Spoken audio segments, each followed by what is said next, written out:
Herr Müller, bei einer Vielzahl von Beschwerden, sei es am Fuß, an den Knien, an der Hüfte, am Rücken, werden oft vom Arzt orthopädische Einlagen verschrieben. Können orthopädische Einlagen am Betroffenen helfen? Ihre Frage zielt eigentlich darauf ab, ist Mobilisieren wichtiger oder Stabilisieren? Und ich glaube, der Mensch muss grundsätzlich mobilisieren. Weil, was man nicht braucht, geht kaputt. Also, wer rastet, der rostet. Wenn alles, was sie nicht brauchen, als Gelenk, wenn sie immer nur eine Bewegung machen, werden sie einrosten. Use it or lose it. Und wenn man Einlagen längerfristig rein tut, dann wird der Fuß sich nicht mehr frei und natürlich bewegen. Sie tun die Bewegung vom Fuß einschränken. Stellen Sie sich vor, Sie würden an die Hand eine Kugel machen, da unten. Einfach weil Ihnen die Hand wehtut, tun Sie da Kugeln rein und Sie würden über 1, 2, 3 Jahre immer nur die Bewegung machen können. Sie könnten die Hände nicht mehr strecken. Sie würden eine Funktion verlieren. Und die Füße sind das Fundament von unserem Körper.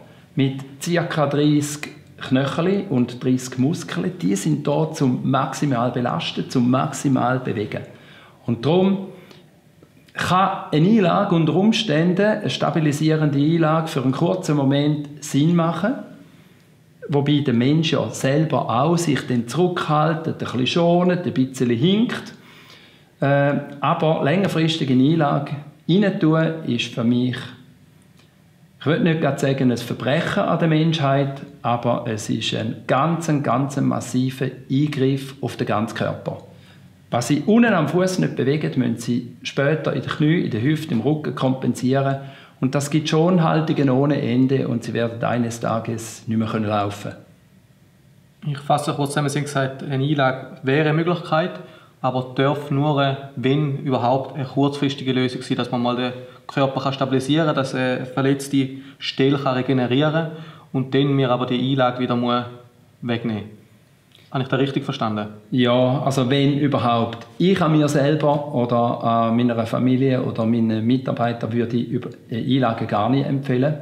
Ich würde ihnen empfehlen, ein bisschen zu schonen oder mit einem Kibun-Schuh, der sehr, sehr schonend ist, zu laufen und optimal zu belasten, weil dann können Sie in den allermeisten Fällen, auch wenn Sie ein Kreuzband, also wenn Sie ein Fußgelenk, eine Bänderzerrung, einen Bänderriss haben, können Sie viel schmerzfreier laufen, wenn Sie eben immer mobilisieren. Ich würde gar nicht stabilisieren, ich würde immer mobilisieren, aber wer die Möglichkeit von den Kibun-Materialien nicht hat, für den macht es ganz kurzfristig Sinn machen. Es gibt ja aber viele Leute, sehr viele Leute sogar, die Einlagen tragen und die Einlagen helfen anscheinend auch den Leuten, die sind schmerzfreier. Können Sie das erklären, wieso das so ist?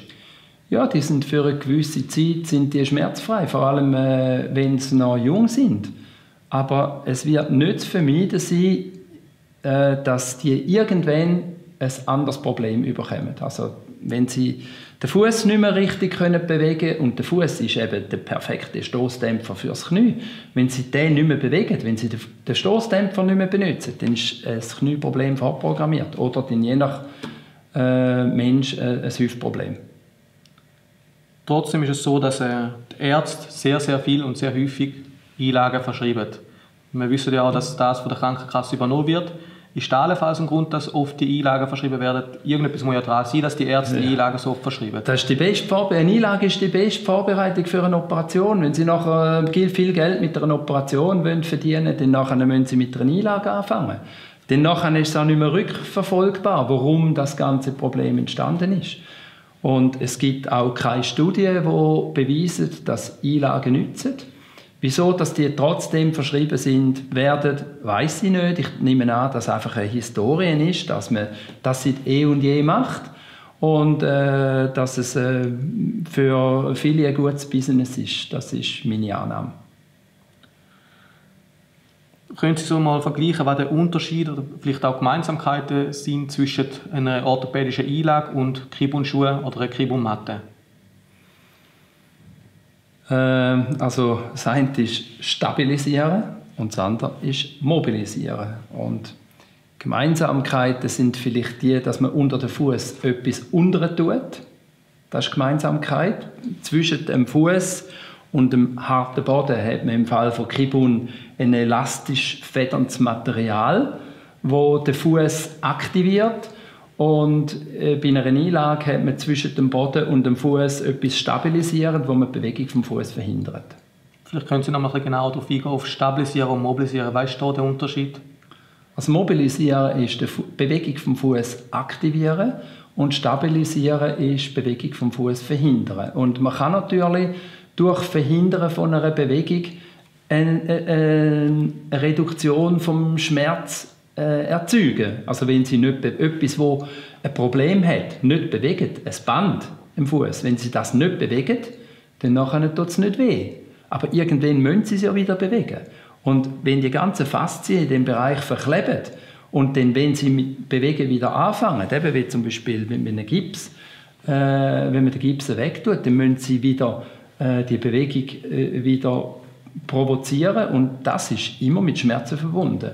Und bei den Einlagen, so wie ich das wahrnehme an der Front, die meisten Leute haben dann immer die Einlagen an und die interessieren sich gar nicht, verklebt oder nicht verklebt. Das ist einfach, die können den Fuß nicht mehr richtig bewegen.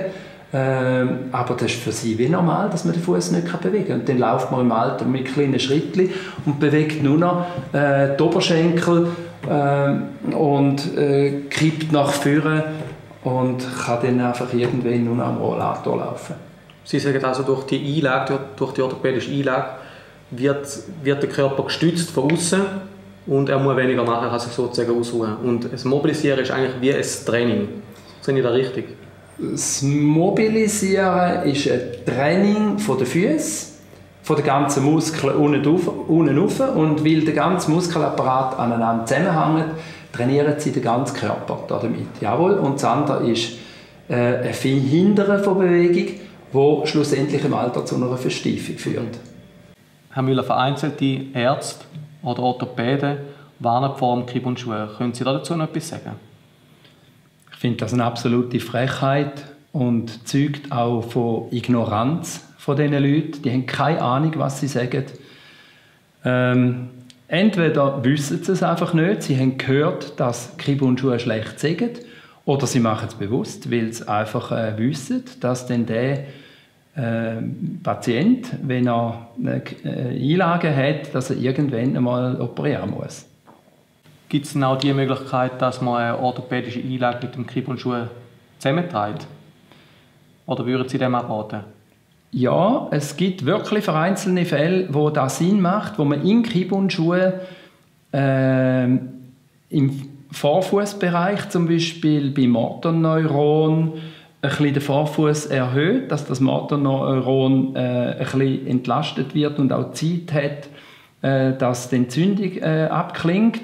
Oder bei Hallux rigidus, unter Umständen, wenn die Bewegung im Kibun-Schuh zu gross ist, dass man dort in diesem Bereich eine Verstiefung macht, also eine verstiefende Sohle rein tut, damit in einer Übergangszeit von 1, 2, 3, 4, 5 Wochen eben die Zechen oder die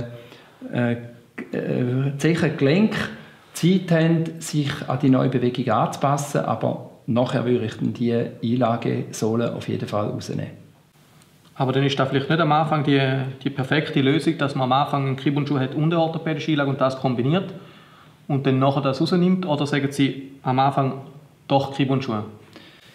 Es ist schwer zu sagen. Es ist von Patient zu Patient oder von Kunde zu Kunde völlig unterschiedlich. Und darum würde ich allen empfehlen, das auszuprobieren. Entweder über den Ratgeber und die Homepage sich melden oder vor Ort bei einem Kibun-Partner das direkt ausprobieren und schauen, was für ihn am besten wirkt. Und gegebenenfalls halt auch mal 2 Wochen zu mieten und während 2 Wochen dann die optimale Lösung für sich selber finden.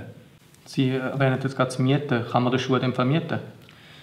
Man kann den Kibun-Schuh bei jedem Partner von uns, bei jedem Händler, kann man ihn mieten oder online kann man ihn mieten und man kann somit vermeiden, dass man ein Risiko eingeht oder dass man einen teuren Schuh kauft, der schlussendlich nichts nützt. Sie haben vor 2 Fällen erwähnt, Hallux zum Beispiel. Gibt es Fälle, wo Sie sagen, oder Beschwerden, wo Sie sagen, da macht Kibun-Schuhe jetzt keinen Sinn, da würden Sie keinen Kibun-Schuh raten?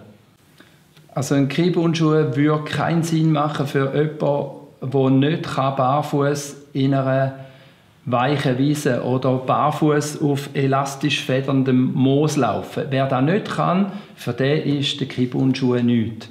Jetzt wer denkt, dass man bei einem verstieften oberen Sprunggelenk das nicht kann, der wird stumm sein, wenn er einmal probiert, barfuß auf elastisch federndem Moos oder weichem Boden zu laufen. Das geht auch bei einem verstieften Fußgelenk viel, viel besser. Super, vielen herzlichen Dank, Herr Müller, für das Interview.